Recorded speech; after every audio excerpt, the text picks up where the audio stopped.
નમસ્કાર, એશિયાના સૌથી જૂના અખબાર મુંબઈ સમાચારના ડિજિટલ પ્લેટફોર્મ પર હું છું આપની સાથે મૈત્રી। ચાલો નજર કરીએ આજના મહત્વના સમાચાર પર। ઉત્તર પ્રદેશના સંભલ શહેરમાં શાહી જામા મસ્જિદમાં સર્વેક્ષણને મામલે ફાટી નીકળેલી હિંસાને લઈને ભારે હોબાળો। આગપંચી, પથ્થરમારો અને ગોળીબારીમાં 3ના મોત। જેએમએમના નેતા હેમંત સોરેને રવિવારે ઝારખંડના રાજ્યપાલ સંતોષ કુમાર ગંગવાર સાથે મુલાકાત કરી સરકાર બનાવવાનો દાવો રજૂ કર્યો। તેઓ 28 નવેમ્બરે મુખ્યપ્રધાન પદના શપથ લેશે। સંસદના શિયાળુ સત્રની આવતીકાલે સોમવારથી શરૂઆત થશે।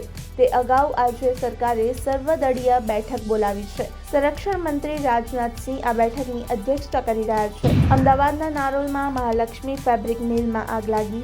ફાયર વિભાગની 20 ગાડીઓ અને 75 જેટલા ફાયરના જવાનોએ 3 કલાકે આગમાં કાબૂ મેળવ્યો। આગની ઘટનામાં કોઈ જાનહાનિ નહીં। ડીઈઓની નકલી લેટર પેડ છપાવીને લાખો રૂપિયા પડાવનાર નકલી આઈએએસ ઝડપાયો। 2018થી જ બનાવટી લેટરથી નોકરીની લાલચ આપીને પૈસા પડાવતો હતો। અમદાવાદના સરખેજ કુવેસ પ્રાથમિક અને માધ્યમિક શાળામાં એએમસી જુનિયર ક્લાર્ક પરીક્ષાનું પેપર ફૂટ્યું હોવાનો ઉમેદવારોએ દાવો કર્યો। રાજકોટમાં આજથી રાષ્ટ્રીય કક્ષાની સ્વિમિંગ સ્પર્ધાનો પ્રારંભ।